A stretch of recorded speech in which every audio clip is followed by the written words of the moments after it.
Hello mga Kamitsu, so welcome back to my YouTube channel. So pag-usapan natin mga Kamitsu is yung paano ba ang process flow, no, pagdating sa pag-release ng sasakyan, mas lalo na sa brand new. So gagawin natin itong video na to para malaman nyo yung process, at the same time makatulong tayo sa mga Kamitsu natin dahil mayroong mga naglipa na dyan na na-scam, diba?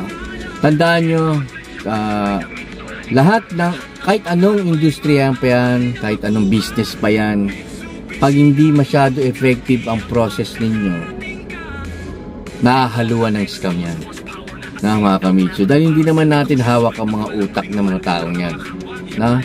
Kasi minapanood ako kay Rafi Tulfo na ibang brand sila, actually nung nagreklamo bumili ng cash, pero nung nirelease yung sasakyan, nung nagkaroon pa ng problema, na disgrasya siya, na aksidente, doon niya nalaman na hindi niya pala pangalan yung sasakyan. The worst, hindi pala cash din, naka-financing pa. So yan, naiiwasan natin yung Kamitsu. Ikikwento ko sa inyo yung procedure ng pag-release namin, kung ano-ano yung mga requirements, ano-ano yung step by step na gagawin para at least may idea kayo at malaman nyo na ganun pala rito sa Mitsubishi, mas lalo dito sa amin sa UMC Group, okay ang kanilang proseso. So ganun, iniimbitahan ko kayo, share nyo to sa mga na-scam, mga Kamitsu natin, na andi dito lang si Agent Colson, willing tumulong sa inyo. Yun lang naman ang aking pinagmamalaki. Tapat po yung serbisyo na ibibigay ko sa inyo. Lahat po ng dokumento, lahat ng resibo, mapapasa inyo yan mga Kamitsu. So ganoon na lang, iniimbitahan ko kayo mag-subscribe, i-share nyo po itong video na to para marami makaalam. Okay, mga Kamitsu, welcome back. So pag-usapan natin yung mga scammers na yan, no? Actually, ayoko nga pag-usapan yan Pag-usapan natin is yung solid na proseso namin, no? Para hindi mahaluan ng mga scam na yan, no, mga Kamitsu. Dahil nasa procedure yan nasa process flow. So ngayon, dahil nga ginawa ko tong video na to, dahil napanood ako sa ibang YouTube na mayroon na scam babae na ibang brand yon, bumili, nag-down payment, tapos yung kalahati dinown ulit hanggang sa niya nabuo yon. And then 3 months hinintay yung unit bago dumating, and then yung i-release na, nagkaroon siya ng aksidente. Siyempre nalaman doon na hindi niya pangalan yung nasa sasakyan. At the same time, ang worst pa, under-financing yung sasakyan. So maraming involvement, maraming hindi natin alam kung sino talagang may kasalanan dyan. So ito po yung solid na process na gagawin ko mga Kamitsu. Okay, ganito yan mga Kamitsu. Siyempre mag-a-apply kayo sa akin through online, pwede yan. Total, nakikita nyo naman ako rito, nakikita nyo ako, nagbi-video ko para at least makilala nyo ako. So kukuha kayo ng ID, hihingi nyo yun sa agent nyo, syempre kasi mahalaga yan, identification. Then once na na-approve na kayo mga Kamitsu, ito na yon.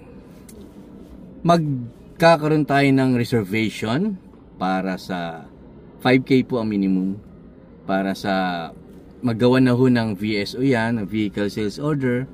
At the same time ma-assign ng unit, no? Ganun po yun mga Kamitsu. So yung 5K na yan is tubiles yan mga Kamitsu, no? Tubiles po yan. So sa down payment. So once na may unit na, that's the time na may mga sa credit advice, nandiyan po yung mga additional requirements kung meron. Kung wala naman, kung ano yung pinaso nyo, yun na po yun mga Kamitsu. So isa yan, ang kailangan dyan is yung LTMS portal, na mahalaga po yan mga Kamitsu, dahil dyan na ho natin pinapasok yung details ng sasakyan ninyo na kinuha. So dun pa lang, dun nakita kong na-scam daw sila sa ibang brand, bakit kailangan pang magkaroon ng aksidente para malaman na hindi pala nakapangalan yung mismong details ng sasakyan sa kanya? The worst, financing pa pala yung unit na yun sa iba nakapangalan. So dalawa sila na apektuhan dyan, pati yung nag-finance na siguro, sabihin natin, umayaw na, kinancel niya na, ayoko na, wala problema sa pera, kung wari. So, nakatag niya sa pangalan yung ganun.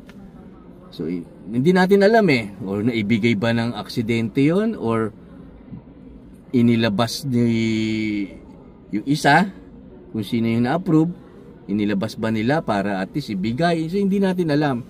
Kaya ito yon. So, kailangan po yan sa LTMS portal. Once na kumuha kayo ng lisensya, kasama yan sa requirements na mag-ano kayo. Gagawa kayo pa, magre-register, magla-login, ganun yan mga Kamitsu. So, doon ilalagay ng LTO, yung details ng unit nyo. So, doon pa lang malalaman nyo na yan. And then, pagdating ng PMS mga Kamitsu, kami, nagbibigay po kami ng warranty booklet, no? At meron kaming up to 20,000 km free labor. So, doon pa lang makikita nyo na yung unit na binigay sa inyo is sa inyo. Makikita nyo po ang conduction number. So, yung pinipirmahan nyo rin, makikita nyo kagad na ito yung conduction ninyo. Ganun niya mga Kamitsu. And even sa yung sinasabi nating after sales, yung Mitsubishi 360 Connect, dun pa lang pinapasok na namin yung information ng sasakyan nyo under your name para dun na kayo magpapa-schedule ng PMS. So, ganun yun, no? So, kung may process na ganun, safe kayo, no? Kasi yung iba hindi natin alam kung ano yung process nila, nakakagulat din. No, syempre hindi na natin pwedeng pakialaman nyo dahil ibang brand naman po yan, ibang company yan. Pero sa amin ganun. So once na nakapag-provide ka ng LTMS portal, ipapasok yun dyan. Once na may unit ka na po, tapos tayo na papupuntahin ka na namin sa opisina namin. So yung full payment po niyan, hindi ho kami humahawak ng pera mga Kamitsu. Diretso nyo po yan ibabayad, sasamahan namin kayo sa cashier para kayo doon magbayad. At doon po nakalagay din, papakita sa inyo kung magkano talaga yung mga binayaran ninyo. At pati yung reservation nyo nung una, meron pong resibo yan. Ibibigay po sa inyo mga Kamitsu. And then meron din kaming invoice na ipinapakita rin yung lahat ng details sa sasakyan. Makikita nyo naman doon sa actual unit ninyo. So yung mga conduction at kung ano man. So ganun yan, ganun po ang process. Then meron pa akong dapat i-discuss mga Kamitsu regarding din sa iba yung mga pasalo. Ayaw ko kasi magsalita kasi marami tayong makakaway niyan. Pero kung tutusin, para sa akin, IG ko po kasi kasi naging INT ako sa Mitsubishi para magbenta ng brand new na sasakyan. As in benta o nagpi-finance ng sasakyan. Pero pagdating sa pasalo, hindi ko ginagawa yan mga Kamitsu dahil tingnan natin, bigyan ko kayo ng sample. Let's say ako yung may-ari ng sasakyan, naglabas ako, ginagamit ko na, and then ayoko na, hindi na ako makapagbayad, may problema ako, mayroong aksidenteng naganap, kung ano man, knock on wood. So nagagawin ko, kung gusto ko ng bitawan to, isoli nyo. Pero kung isipin nyo, ipapasalo nyo mga Kamitsu, sige, pinasalo nyo. Paano na kung nawala yun? Nakarnap. Paano na yung report yan? Diba? Investigasyon yan. Sino mananagot? Hindi ikaw po. Kasi ang kontrata is between you and the bank. So hindi naman kasama yung sumalo. Ganun niya mga Kamitsu. Diba? O sabihin nating pinasalo mo na nga. Pinsan mo naman. May ganyan mga Kamitsu. Inahiya. Pinasalo sa kapitbahay niya. Pinaalam sa'yo. Sino ba yan? Hindi, kilala ko yan. Okay. Paano na, siyempre ang tagal na. Busy na tayo lahat. Marami ka nang ginagawa. May trabaho ka. Paano na kung pinasalo ulit yun? Hindi mo na alam. Salin-salin na yan. Hanggang sa nawawala na yung unit. Hindi na nagbayad. Hindi na naisole. Dahil walang record na yung bangko Sino nga habulin? Kayo rin. Ganun yung mga Kamitsu. Even yung sabihin natin yung sumalo, o ako naman kung wari yung sumalo, di ba po? Paano kung nawala yung first owner? May kailangan na dokumento, kailangan siya personal na makakuha ng mga ORCR or something. So may problema, no? Merong mahirap, no? Para sa akin, wag na. Diyan namumulan kasi yung nagkakaroon nagiging scam dahil po sa ganyan. So ganoon na lang, sana bato-bato sa langit. Concern lang ako. Wag na po magganyan.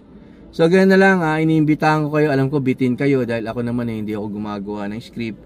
Kung ano lang yung pumapasok sa utak ko, sinasabi ko. Kung meron akong hindi nasabi pa, please inform nyo lang ako. Nandiyan yung messenger ko, or dyan mismo sa comment below. Mag-comment lang kayo kung ano yung gusto nyong ibahagi sa akin, at kung gusto nyo yung next topic ko, para at least makagawa ako ng topic regarding dyan.